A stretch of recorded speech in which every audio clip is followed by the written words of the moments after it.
یہاں تمہاری خدمت کی ضرورت تھی، میں نے تو اس لیے نکاح کیا ہے کہ مجھے بتاؤ عمر فاروق گھر کے اندر اپنے رب کی عبادت کس طرح کرتے تھے، وہ قرآن پاک کس طرح پڑھتے تھے، وہ رویا کیسے کرتے تھے، استغفار کا طریقہ کیا، کس وقت کس انداز میں وہ اپنے رب کو یاد کرتے تھے۔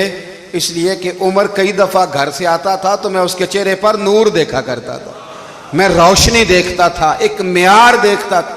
نکاح اس لیے کیا ہے کہ مجھے عمر کی جو گھر کے اندر کی عبادت ہے اس سے آگاہ کرو، تاکہ عثمان غنی بھی چاہتے ہیں اس طرح کے عمل کرو جس طرح کہ عمر فاروق کر کے گئے ہیں۔ بھائی جب تک ہم اپنے گھر میں وہ توجہ نہیں دیں گے، وہ مزاج دیکھیں نا، ہمارے گھروں میں جب نقشہ پاس ہوتا ہے تو ٹی وی لان بھی اس میں ہوتا ہے، ڈرائنگ روم بھی ہوتا ہے، نماز کی جگہ بھی ہوتی ہے نقشے میں۔ صحابہ جب گھر بناتے تھے تو ایک مسجد بیت کا نقشہ پاس کرتے تھے، ذہن میں رکھتے تھے کہ یہ کونا نماز کے لیے، وہاں جوتے لے کے کوئی نہیں جائے گا، وہاں نماز پڑھی جاتی تھی، عورتیں وہاں اعتکاف کرتی۔ ٹی وی لان تو آ گیا ہے، اور گھر کے اندر ٹی وی رکھنے کے لیے تو ایک کمرہ الگ سے بنا دیا گیا ہے، اور اب جو نئے نقشے پاس ہو رہے ہیں اس کے اندر گھروں کے اندر جگہ بنائی گئی ہے جہاں کمپیوٹر رکھے جائیں، اور بچوں کے لیے وائرنگ ہوگی نیچے تاکہ انہیں کوئی مشکل درپیش نہ ہو۔ یہ ساری چیزیں ہم نے نہانے کے لیے گھروں کے اندر اتنے بڑے واش روم بنائے ہیں کہ لگتا یہ ہے کہ سوائے نہانے کے اور کام ہی نہیں کوئی گھر میں ہوگا، ہر چیز آ گئی، پر اللہ کرے کوئی تفسیر بھی ٹیبل پہ پڑی نظر آئے، کوئی حدیث کی کتاب بھی ٹیبل پہ پڑی نظر آئے۔ اللہ کرے کہ جس طرح ابا لطیفہ سن کے آتا ہے تو جب تک سنا نہ لے اسے ہضم نہیں ہوتا، اللہ کرے کہ وہ جمعے میں بیان سن کے جائے تو اس کا بھی دل کرے میں اپنے بچوں کو سناؤں، وہ نبی پاک کی کوئی حدیث کہیں سے سنے تو گھر جا کے سنائے۔ جب تک یہ معیار نہیں بنتا، آپ کیسے توقع کرتے ہیں کہ گھر کے اندر اللہ کی رحمتیں نازل ہوں گی؟ آپ یہ کیسے توقع کرتے ہیں کہ گھر کے اندر وہ معیار اور وہ مزاج بنے گا؟ حضرت عمر فاروق نے ذاتی زندگی پر جو توجہ دی، گھر والوں کے معیار پر جو توجہ دی حضرت عمر فاروق رضی اللہ تعالیٰ عنہ نے، وہ بھی بڑی دیدنی ہے۔ حضرت ابو موسیٰ اشعری کو نا آپ نے وزیر خزانہ بنایا، وزیر خزانہ، تو حضرت ابو موسیٰ اشعری کہتے ہیں کہ حضرت عمر کو شے خزانے میں رہنے تو دیتے نہیں تھے۔ ایک دن نا میں صفائی کر رہا تھا اس کمرے کی جس میں خزانہ رہتا تھا۔ ہمارے تو ملک میں جو جاتا ہے وہ صفائی کر کے ہی جاتا ہے، اللہ خیر کرے۔ اور خیر معیار بدلتا ہے، جو پچھلی حکومت ہوتی ہے وہ قرضہ اٹھاتی ہے، وہ باہر سے جاتی ہے تو قرضہ لے کے آتی، اور جو نہیں آتی ہے وہ کہتی ہے ہمیں پیکج مل گیا ہے، وہ قرضہ نہیں اٹھاتے۔ ان کو کیا ملتا ہے؟ یعنی پچھلی نے قرضہ لیا تھا اور ہم نے، واہ جی واہ کیا خوبصورت انداز ہے، اس کا نام بدل کے نا، انہوں نے قرضہ لیا تھا اور ہم نے، میں کہا بڑے شاندار سیانے بندے ہو گئی۔ اور اللہ تعالیٰ خیر فرمائے، ہمارے جو بڑے شاندار قسم کے دوست ہیں نا، شاندار، جن کا ادب سے نام لیتے ہیں، وہ عرب کے بادشاہ ہیں۔ ہم تو عرب خالی کہتے بھی نہیں، عرب شریف کہتے ہیں، عرب شریف۔ انہوں نے پتہ کیا کیا ہے؟ انہوں نے اس طرح کیا ہے کہ جو کشمیریوں کا قاتل تھا نا اس کے گلے میں میڈل ڈال دیا ہے۔ یہی کام وہ کرتے رہتے۔ انہوں نے پہلے انہیں بلا کے مندر بھی بنوائے تھے، ہمیں کوئی شکوہ نہیں، ان کی زمین ہے، اللہ تعالیٰ توفیق عطا کرنے والا ہے، پر خیال یہ تھا کہ چلو کشمیریوں کے زخموں پر نمک نہ چھڑکتے، 2 مہینے انتظار کر لیتے، کچھ حالات سنور جاتے، کچھ تھوڑا انتظار۔ ہیں ہمارے دوست، ہمارے وزیر اعظم صاحب جب جاتے ہیں تو وہ پھولوں کا ہاتھ ڈالتے ہیں ہمارے دوست، لیکن انہیں وہ حدیث یاد نہیں کہ نبی پاک علیہ السلام نے فرمایا جب میرے مومن کو تکلیف ہوتی ہے تو مجھے بھی گنبد خضرا میں تکلیف ہوتی ہے۔ انہیں نہ کشمیریوں کا خون یاد نہیں آیا، انہیں برہان وانی کی کٹی ہوئی لاش یاد نہیں آئی، انہیں 30,000 بیوہ عورتیں 30,000 بیوہ عورتیں یاد نہیں آئی، 30,000 بیوہ عورتیں جن کے سہاگ اجڑ گئے، اور انہیں 1.25 لاکھ یتیم بچہ یاد نہیں آیا جو یتیمی کی زندگی گزار رہا ہے، اور اس کے باوجود بہت بڑے ذمہ دار ہیں وہ۔ مجھے پڑھ لینے دو آج احمد فراز کا شعر، وہ ہمارے مکتب کوئی ایسا نہیں کہ وہ مولوی تھا، وہ غیر جانبدار تھا، پر مجھے آج پڑھ لینے دو اس کا شعر، ایک کلیجے کا درد ہے، پڑھ لینے دو۔ اس نے کہا تھا کہ پڑھتا ہوں تو کہتی ہے یہ خالق کی کتاب ہے، مثل یہودی یہ سعودی بھی عذاب، اس قوم کے بارے میں کیا لکھوں فراز، کعبے کی کمائی سے جو پیتے ہیں شراب، کعبے کی کمائی سے جو پیتے ہیں شراب، اس قوم کے بارے میں کیا لکھوں فراز کہ کعبے کی کمائی سے جو پیتے ہیں شراب، میں خیال نہیں آیا تمہارا صرف دین یہ ہے کہ قبریں گرا دو، مزارات گرا دو، فقط یہ دین ہے؟ کوئی نبی پاک کے روزے کی طرف منہ کرے تو اسے مشرک کہو، یہ دین ہے؟ اس کا نام مذہب رکھا ہے تم نے؟ مذہب تو اس کا نام ہے کہ جو رسول اللہ کا نام لینے والا ہے وہ ہمارا یار ہے، اور جو نبی پاک کا نام لینے والا نہیں، ہمارا اس سے کوئی تعلق ہے، یہ دین ہے۔ حضرت عمر فاروق کی سیرت سنا رہا ہوں، حضرت عمر کی۔ حضرت ابو موسیٰ اشعری نے ایک عیسائی کو منشی رکھا تھا، اکاؤنٹ آفیسر حضرت ابو موسیٰ اشعری نے۔ تو حضرت عمر فاروق بول پڑے، کہنے لگے تمہیں مسلمان کوئی نہیں ملا تھا؟ کلمہ گو نہیں تمہیں نظر آئے؟ کشمیریوں کی لاشیں نظر نہیں آتی؟ ان کا خون بہ رہا ہے، تباہی اتر رہی ہے، اور تم قاتل کو گولڈ میڈل پہنا رہے ہو؟ اور یاد رکھنا، جب مسلمانوں کی بچیاں روندی جاتی ہوں نا تو پھر اسلام امن کا درس نہیں دیتا، پھر اسلام جہاد کی بات کرتا ہے، پھر اسلام جہاد کی بات کرتا ہے، جہاد کی۔ وہ قومیں غیرت مند نہیں ہوتی کہ جن کے گھروں میں آگ لگی ہو اور وہ غیروں کو ہار پہناتی پھریں۔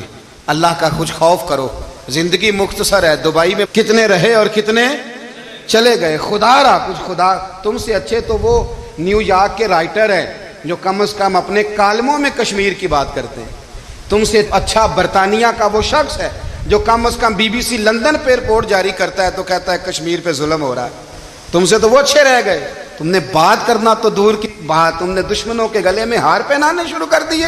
کل جب پوچھیں گے بلا کے تم کو اپنے سامنے، کیا جواب جرم دو گے تم خدا کے سامنے؟ بڑی تکلیف ہوئی، بڑی تکلیف ہوئی۔ وہ نا منصور حلاج کو پھانسی دی جا رہی تھی تو حضرت جنید بغدادی بھی آ کے دیکھنے لگے، تو منصور حلاج کہنے لگے بابا سارا زمانہ دیکھے پر تو نہ دیکھ، سارا زمانہ تماشا دیکھے انہیں تو پتہ کوئی نہیں نا، تو نہ دیکھ۔ عرب شریف والو، ٹرمپ اسے انعام دیتا تو تکلیف کوئی نہیں تھی، ملکہ وکٹوریا اسے انعام دیتی تو تکلیف کوئی نہیں تھی، پر تم تو نہ ایسا کرتے، تم تو اپنے تھے، تم تو کلمہ گو تھے، تم تو یہ ظلم نہ کرتے، تم تو یہ حرکت نہ کرتے۔ میں کہتا ہوں ٹھہر ہی جاتے، جانا نہیں دنیا سے، اللہ کے حضور حاضر نہیں ہونا۔ جب رسول اللہ قبر میں آئیں گے تو کیا جواب دو گے؟ خدا را، حضور نے فرمایا تھا گناہ روک نہیں سکتے تو دل میں ہی برا جان لو، ذالک اضعف الایمان، یہ کمزور ایمان ہے، کم از کم اتنی حد تک تو آ جاؤ، دشمن سے گلے تو نہ ملو۔ خدا را سمجھیں، ہمارا پہلا تعارف یہ ہے کہ ہم رسول اللہ کے غلام ہیں۔ اقبال نے کہا تھا وطن کا بت نہ بنانا، وطن کو بت نہ بنانا۔ اقبال کہنے لگے ان تازہ خداؤں میں بڑا سب سے وطن ہے، جو پیرہن اس کا ہے وہ مذہب کا کفن ہے، اس لیے کہ بازو تیرا توحید کی قوت سے قوی ہے، اسلام تیرا دیس ہے، اسلام تیرا دیس ہے، کیونکہ تو مصطفی ہے، تو نبی پاک والا ہے، مصطفیٰ والا، اسلام تیرا دیس ہے، تو مصطفی ہے۔ امریکہ میں جو مسلمان رہتا ہے ہمارا بھائی ہے، اور پاکستان میں جو مرزائی رہتا ہے اس سے ہمارا کوئی تعلق نہیں ہے۔ حضرت عثمان غنی نے اپنے چچا کے بیٹے سے کہا تھا کہ تو کلمہ نہیں پڑھتا تو تیرا میرا رشتہ کوئی نہیں، بلال حبش سے آیا ہے پر میرے نبی کا غلام ہے تو سگے بھائیوں سے بھی آگے ہے۔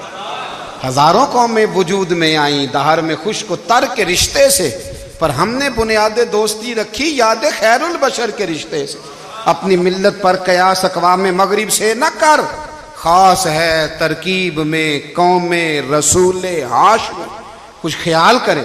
پہلا تعارف دین ہے، اگر دین نہیں تو پھر کسی وطن کی کوئی ضرورت، اس لیے کہ پاکستان کا تصور اقبال نے پیش کیا نا، تو اقبال کہنے لگے ان تازہ خداؤں میں بڑا سب سے وطن ہے جس کو تم بت بنا کے پوجتے ہو۔ ہمارا وطن تو ہمیں جان سے زیادہ پیارا ہے، پر پہلے پاکستان نہیں، پہلے اسلام، پہلے اسلام تیرا دیس ہے، تو مصطفی ہے۔ تو آمدام برسر مطلب حضرت عمر فاروق رضی اللہ تعالی عنہ، حضرت سیدنا ابو موسیٰ اشعری کہتے ہیں کہ میں نے نا صفائی کی، مال غنیمت کی میں نے صفائی کی تو ایک دینار مجھے نا کہیں پڑا ہوا مل گیا، تو فرماتے ہمیں اجازت ہوتی تھی کہ ایک آدھ دینار ہم اپنی مرضی سے کہیں خرچ کر۔ تو حضرت عمر کے بیٹا گزر رہا تھا تو حضرت ابو موسیٰ اشعری کہتے ہیں میں نے صفائی کی تو ایک دینار نکلا، تو میں نے وہ 1 دینار نا حضرت عمر کے بیٹے کو دے دیا. میں نے کہا لو بیٹا اپنے چچا کی طرف سے تحفہ. اور گھر جا کے انہوں نے حضرت عمر کو بتایا کہ چچا نے پیسے دیے ہیں. چھوٹے بچے تھے. حضرت عمر نے حضرت ابو موسیٰ اشعری کو بلا لیا اور بلا کے فرمانے لگے میں تو تمہیں اپنا دوست جانتا تھا اور تو نے میری اولاد کو ہی دنیا دار بنانا شروع کر دیا. میرے بچوں کو ہی تم نے دنیا دار پیسوں پہ لگانا شروع کر دیا. میں تو تمہیں یار سمجھتا تھا. فرمایا تمہیں چاہیے تھا میرے بیٹے کو نصیحت کرتے کہ بیٹا پیسوں سے رب راضی نہیں ہوتا, اس کی رضا والے کام کیے جائیں تو رب راضی ہوتا ہے. اور فرمایا تمہیں کوئی اور گھر نہیں ملا تھا تباہ کرنے کے لیے, میرا ہی گھر ملا تھا. اٹھاؤ اپنا دینار اور خبردار آج کے بعد میرے بچوں کے ساتھ یہ والی نیکی نہ کرنا. اور ہمارا کیا سٹیٹس ہے, دوستی ہے یہ اس سے جو تحفے زیادہ دے, جو بچوں کو خراب کرنے میں مدد زیادہ کرے اس کے ساتھ جرانا. حضرت عمر نے گھر پہ اور سب سے بڑھ کر اپنی ذات پہ توجہ کی. حضرت ابو مالک رضی اللہ تعالیٰ عنہ کہتے ہیں میں عمر کے پیچھے پیچھے ایک باغ میں گیا, اکثر اس باغ میں جایا کرتے تھے. اور عمر جا کے نا تو درخت کے نیچے بیٹھ گئے اور فرمانے لگے او امیر المومنین اللہ سے ڈر جا, ورنہ جس رب نے حکومت دی ہے وہ عذاب بھی بڑھا دے گا. ڈر جا رب سے. کبھی ساری زندگی حضرت عمر نے اپنا کوئی تعارف نہیں کرایا, کبھی نہیں. ایک بندے نے آپ کے سامنے تعریف کر دی آپ کی تو فرمانے لگے تو خود بھی ہلاک ہوا اور مجھے بھی ہلاک کر دیا. کیا ضرورت پڑی ہے میری تعریفیں کرنے کی, اتنی دیر میری تعریف میں لگائی. اللہ کا ذکر کرتا رب تجھے ثواب دیتا, حضور پہ درود پڑھتا تو رب تیرے اوپر رحمتیں نازل کرتا. کس چکر میں ہے؟ آج جتنا اچھی کوئی خوشامد کرے اتنی اچھی وزارت ملتی ہے, جتنی اچھی اس کو جو ہے وہ چاپلوسی کرنی آیا درجہ بھی اسے اتنا ہی اچھا ملتا ہے. حضرت عمر فاروق رضی اللہ تعالیٰ عنہ آپ کے بیٹے کہتے ہیں, صاحب فتوح الشام نے لکھا ہے, آپ کے صاحبزادے کہتے ہیں میں نکلا تو میرے ابا جی نا اپنی پشت پر مشکیزہ رکھ کے کنویں سے پانی بھر کے آ رہے تھے.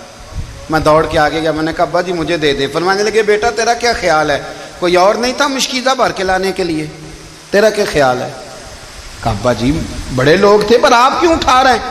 فرمانے لگے نفس نا ذرا میرا بڑا ہو گیا تھا, اسے ذرا ذلیل کر رہا ہوں, ذرا اپنا محاسبہ کر رہا ہوں. یہ مجھے کہہ رہا تھا تو بڑی چیز ہے, تو میں نا ابھی مشکیزہ گھر رکھ کے آؤں گا, پھر تیری ماں نے مجھے کہا ہے کہ گھر میں لکڑیاں کوئی نہیں جلانے کے لیے, پھر میں جنگل سے لکڑیاں کاٹ کے لاؤں گا. اب میں امیر المومنین بن کے نا تو میرا نفس تھوڑا بڑا ہو گیا.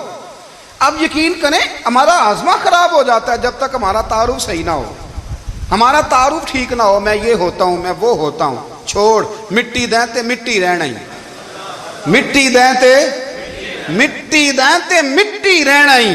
ایویں کادی بلے بلے اج مٹی دے اتے بندیا تے کل مٹی دے تھلے, مٹی دیں تے مٹی رہنا ہی. کادی بلے, مجھے پوچھ لو, مجھے جان لو, میرا نام لے لو, میں بھی آیا ہوں, میں بھی ہوتا ہوں, میرا بھی یہ تذکرہ ہے. میں بدکار پرانا خادم کسے در ملی نہ ڈھوئی, اے تے واصف یار نے نظر جو کی تھی تے واصف واصف ہی ہوئی.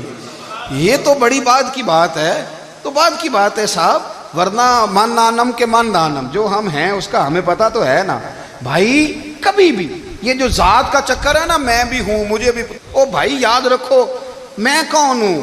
یہ جو نام نمود اور یہ خواہشیں اور یہ جو وقار, یہ تو کمزور لوگوں کا طریقہ ہے. جس کو اپنا تعارف کرانا پڑ گیا اس سے بھی زیادہ کمزور کوئی ہے. فوٹو میں دکھاتا پھرتا ہے فلانے کے ساتھ فوٹو, فلانے, تو کمزور بندے یہ کام کر. حضرت عمر فاروق اللہ اکبر, حضرت عمر جیسا بندہ 24 لاکھ مربع میل کا حکمران, اور شاہ روم کو خط لکھ کے کہتا ہے میں منت نہیں کرتا میں حکم دیتا ہوں. اتنا تگڑا بندہ. جنگ قادسیہ کے لیے حضرت سعد بن ابی وقاص کو بھیجا, فتوح الشام پڑھ کے دیکھیں. حضرت عمر بڑے پریشان ہیں, اتنے دن ہو گئے کوئی رپورٹ ہی نہیں آئی. اب تو موبائل ہے نا, تو 1 منٹ کی رپورٹ لیں آپ, بلکہ آپ 1 منٹ کی فوٹو لیں, آپ رپورٹ تو دور رہ گئی. حضرت عمر فاروق رضی اللہ تعالیٰ عنہ بڑے پریشان ہیں کہ قادسیہ میں حضرت سعد بن ابی وقاص کے ساتھ لوگ جہاد کرنے گئے, رپورٹ کوئی نہیں آ رہی. اتنے پریشان تھے کہ باہر نکل کے نا اس رستے پہ بیٹھ جاتے جو رستہ قادسیہ کی طرف سے آتا تھا. اس جو بھی آتا جاتا پوچھتے جنگ کے کیا حالات ہیں. ادھر جب اللہ نے فتح دے دی نا تو حضرت سعد بن ابی وقاص رضی اللہ تعالیٰ عنہ نے نا ایک قاصد کو خط دے کے بھیجا, کہنے لگے عمر کے پاس جاؤ, انہیں اطلاع دو کہ الحمدللہ اللہ نے اسلام کو فتح عطا کر دی. یہ حضرت عمر کو جا کے دینا. وہ بڑے پریشان ہوں گے. وہ جو اس زمانے میں اس طرح ہوتا تھا کہ کئی دور دور سے صحابہ جو دوسرے شہروں کے ملکوں کے رہنے والے ہوتے تھے وہ بھی آ کے شامل ہو جاتے تھے جہاد میں. کوئی ایک دفعہ مدینے آیا, کوئی 2 دفعہ آیا, پھر اپنے اپنے علاقوں میں. بہت سارے لوگوں نے زیادہ دفعہ حضرت عمر کو دیکھا بھی نہیں تھا. وہ جو قاصد خط لے کے آیا تھا نا, اس نے 1 دفعہ دیکھا تھا, حضرت عمر بوڑھے ہو گئے, وہ پہچانتا نہیں تھا. میری بات کی سمجھ آ رہی ہے آپ حضرات کو؟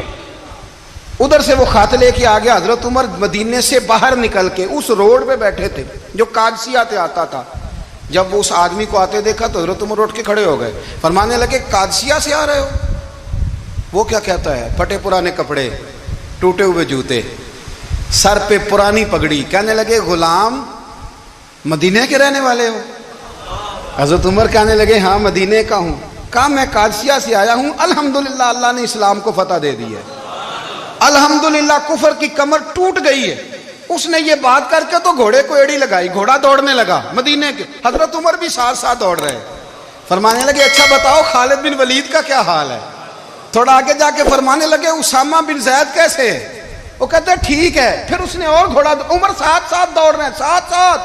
24 لاکھ مربع میل کا حکمران, ایک جوتا پیر سے نکل گیا, عمر دوڑ رہے ہیں. آگے جا کے پوچھتے ہیں سعد بن ابی وقاص کا کیا حال ہے؟ کہ حضور وہ بھی ٹھیک ہے. کتنے لوگ میرے شہید ہو گئے مسلمانوں میں سے؟ کہنے لگا صحیح گنتی کا نہیں پتا, یہ لفظ ادا ہوتے ہوتے مدینے کی سرحد آ گئی. لوگوں نے عمر کو گھوڑے کے ساتھ دوڑتے دیکھا تو کہا امیر المومنین کیوں دوڑ رہے ہیں؟ وہ غلام چھلانگ لگا کے نیچے آیا, قدموں میں بیٹھ گیا. کہنے لگا حضور آپ نے بتایا ہی نہیں آپ امیر المومنین ہیں. آپ فرمانے لگے کیا بتاتا؟ میں تو اونٹ چرانے والے کا پتر ہوں, کیا بتاتا؟ وہ عمر ہوں جس نے اپنے گناہوں کا حساب دینا ہے. کیا بتاتا؟ جو سعد بن ابی وقاص کو جہاد پہ بھیج کے خود بزدلوں کی طرح گھر میں بیٹھا ہے. کیا بتاتا؟ کوئی حیثیت نہیں, کوئی تار. تو نے اچھا کیا, تو مجاہد تھا, مجھے ساتھ ساتھ دوڑایا, تو نے اچھا کیا. جتنے لوگ تھے چیخے مار کے رونے لگے. حضرت فاروق اعظم سے کہنے لگے عمر جب تک تیرے جلوے رہیں گے اللہ کامیابیاں ہی عطا فرمائے گا, جب تک تیرا رنگ رہے گا اللہ تعالیٰ نوازتا ہی رہے گا. کچھ نہیں کبھی اپنا آپ ظاہر ہی نہیں کیا. بہت بڑے تھے, بہت بڑے تھے حضرت عمر, بڑے تھے, لیکن ساری زندگی اپنے محاذ. حضرت ابو رافع غلام تھے, قرآن پاک بڑا سونا پڑھتے تھے. حضرت عمر جب بھی انہیں ملتے کہتے ابو رافع تو عمر سے اچھا ہے, قرآن بڑا شاندار پڑھتا ہے. تو وہ کہتے حضور اگر میں قرآن صحیح پڑھتا ہوں تو آپ کو قرآن کی تشریح زیادہ صحیح آتی ہے, آپ بھی تو مجھ سے افضل ہیں. تو آپ فرماتے نہیں پھر بھی تو مجھ سے افضل ہے. کیوں؟ اس لیے کہ تو اپنے غلام اپنے آقا کی نوکری بھی ٹھیک کرتا ہے اور رب کی عبادت بھی ٹھیک کرتا ہے, اور مجھے خالص صرف عبادت کرنی ہوتی ہے وہ بھی ٹھیک نہیں کر پاتا. ساری زندگی اپنا محاسبہ, ساری زندگی اپنے گریبان میں دیکھا, ساری زندگی اپنے آپ کو پرکھا, اپنے آپ کو ٹٹولا. 62 سال عمر بیت گئی. حضرت حذیفہ بن یمان ایک صحابی تھے, میرے نبی کریم علیہ السلام نا ان سے راز کی باتیں کرتے تھے. ہر بندے کا ہاضمہ ٹھیک نہیں ہوتا, سب سے راز کی بات نہیں کرنی چاہیے. حضرت حذیفہ بن یمان کہتے ہیں حضور راز کی باتیں بتاتے. مدینہ منورہ میں جو منافقین تھے ان کی لسٹ بھی نبی پاک نے حضرت حذیفہ بن یمان کو دی تھی. جب کوئی مشکوک آدمی مر جاتا نا تو صحابہ کہتے ہیں ہم دیکھتے اگر حضرت حذیفہ نے جنازہ پڑھا ہے تو ہم بھی جنازہ پڑھ لیتے. نبی پاک نے بھی کچھ جنازے نہیں پڑھے. ترمذی میں ہے, فرمایا عثمان سے جو بغض رکھے اس کا جنازہ نہیں پڑھیں گے. حضرت حذیفہ بن یمان اگر جنازہ پڑھتے تو لوگ پڑھتے, وہ نہ پڑھتے تو لوگ جنازہ نہ پڑھتے. حضرت حذیفہ بن یمان کہتے ہیں جناب عمر فاروق کی خلافت کے آخری ایام تھے, کچھ دنوں کے بعد وہ شہید ہو گئے. فرماتے آدھی رات کا وقت تھا, میں گھر میں سویا تھا بڑا بے فکر, اچانک میرے دروازے پہ دستک ہوئی, میں گھبرا کے اٹھا. اتنی رات کو کون آیا؟ کہتے ہیں قربان جاؤں, دروازے پہ گیا تو امیر المومنین فاروق اعظم دروازے پہ. میں نے کہا عمر کوئی حکم تھا تو مجھے بلا لیتے. کہنے لگے میں نا امیر بن کے نہیں آیا, تیرا ویر بن کے آیا ہوں. امیر المومنین کی حیثیت سے سرکاری کام سے بلاتا تو وہاں بلاتا, مجھے ایک ذاتی کام پڑ گیا. کہتے میں نے عمر کو گھر کی اندر بلا کے چارپائی پہ بٹھایا. میں نے کہا حضور میں غریب آدمی ہوں, میں کیا آپ کے کام آ سکتا ہوں؟ تو کہتے ہیں انہوں نے نا مجھے ساتھ بٹھا لیا, پھر میرا ہاتھ پکڑ لیا. کہنے لگے تو عمر کو جانتا ہے؟ عمر جھوٹ نہیں بولتا. تو جانتا ہے عمر وعدوں کا پکا ہے؟ کہا حضور جانتا ہوں. کہا میں اس وقت آیا ہوں جب دیکھ بھی کوئی نہیں رہا۔ حضرت حذیفہ بن یمان کہتے ہیں پریشان ہو گیا، حضور پہیلیاں نہ بجھوائے، مہربانی کریں بتائیں کدھر آئے ہیں۔ تو حضرت عمر فاروق فرمانے لگے 62 سال کا ہو گیا ہوں، 63 میں چل رہا ہے، داڑھی سفید ہو گئی ہے، پھل پک گیا، اٹھ فریدہ ستیا، داڑھی آ گئی پور، اگا نیڑے آ گئی، پیچھا رہ گئی دور، اب قبر اشر کا معاملہ صاف نظر آنے لگا ہے۔ کہا حضور مجھ سے کیا چاہتے ہیں؟ حضرت عمر رو پڑے، کہنے لگے آج میں عشاء کے بعد نکلا ہوں تو نبی پاک کے صحابہ مجھے نیک کہہ رہے تھے، پھر میں نے بچوں کی ماں سے اور بچوں سے بھی پوچھا ہے، وہ بھی مجھ سے راضی ہیں، پر حذیفہ تیرے ساتھ نبی پاک راز کی باتیں کرتے تھے، سچ بتا کہیں عمر کا نام منافقوں میں شامل تو نہیں؟ سچ بتا ان منافقین میں تو شامل نہیں، کہیں اوپر سے تو نہیں سارا کچھ؟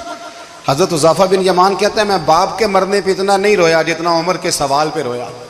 میں قدموں میں بیٹھ گیا، میں نے کہا نہیں عمر، یہ تو میں نے نہیں سنا، لیکن یہ میں نے نبی پاک سے ضرور سنا ہے کہ میرے بعد اگر کوئی نبی ہوتا تو عمر ابن خطاب ہوتا۔ یہ میں نے اپنے کانوں سے سنا ہے کہ عمر جس گلی سے گزرے شیطان رستہ بدل جاتا ہے۔ یہ میں نے اپنے کانوں سے سنا ہے کہ 950 سال حضرت جبریل جناب عمر کی شان بیان کریں تو پھر بھی بیان نہیں ہو سکتا، یہ میں نے ضرور سنا۔ دوستو ساری زندگی حضرت عمر نے اگر دوسروں کا محاسبہ کیا تو اپنا اور اپنے بچوں کا بھی کڑا خیال رکھا، اپنی ذات پر بڑی توجہ دی۔ جو لوگ اپنا بھول جاتے ہیں نا، ہمیں اپنی صحت کا بڑا خیال ہے لیکن اپنی روحانی زندگی کا کوئی خیال نہیں ہے، قلبی زندگی کا کوئی تصور نہیں ہے۔ آپ یقین کریں موٹا آدمی کمزور ہونے کے لیے جدوجہد کر رہا ہے، کمزور طاقتور ہونے کے لیے، لیکن جس کو کتنے دن بیت گئے اللہ رسول کی یاد میں رویا ہی نہیں، کتنے دن بیت گئے نہ سننے کو دل ہی نہیں چاہا، جسے مہینوں بیت گئے اور قرآن پاک کی طرف نظر ہی نہیں گئی، وہ فکر مند ہی نہیں۔ زندگی زندہ دلی کا نام ہے، مردہ دل کیا خاک جیا کرتے ہیں؟ بھائی حضرت عمر کی زندگی دور حاضر میں ہمیں یہ سبق دیتی ہے کہ کڑی نگرانی رکھو اپنے پودوں کی، کڑا خیال رکھو اپنے ذاتی باغ کا، اور یہ جو تمہارے دل کی دنیا ہے یہ تمہاری روح کی زندگی ہے، اس کا محاسبہ کرتے رہو۔ نبی کریم علیہ السلام نے فرمایا اپنا حساب خود کر لو قبل اس کے کہ تمہارا حساب کیا جائے۔ اپنا حساب بولیے، اپنا حساب۔ ہم ساری دنیا کا حساب کرتے پھرتے ہیں، کوئی کہاں سے کماتا ہے کہاں کھاتا ہے، پر اپنا حساب حضور نے فرمایا حساب کر لو قبل اس سے کہ تمہارا حساب۔ مولا علی فرماتے ہیں نماز پڑھ لو قبل اس کے کہ تمہاری نماز پڑھی جائے، نماز پڑھ لو قبل اس کے کہ تمہاری۔ اپنا محاسبہ کریں، تھوڑا سا نا اوپر دائیں بائیں دیکھنے کی بجائے تھوڑی سی گردن جھکا کے نا، درویش کہتے ہیں برے بندے نو میں لبن ٹریا تے جگ تے ملیا نہ کوئی، اپنے اندر چاتی پائی تے میتھوں برا نہ کوئی۔ تھوڑی سی اپنی طرف توجہ دیں۔ ہم نا بے چین وقت گزار رہے ہیں، بے قرار ہیں، بے سکون ہیں، سبب یہ ہے کہ ہم نے نا اپنا حساب کرنا چھوڑ دیا ہے۔ حساب کرو گے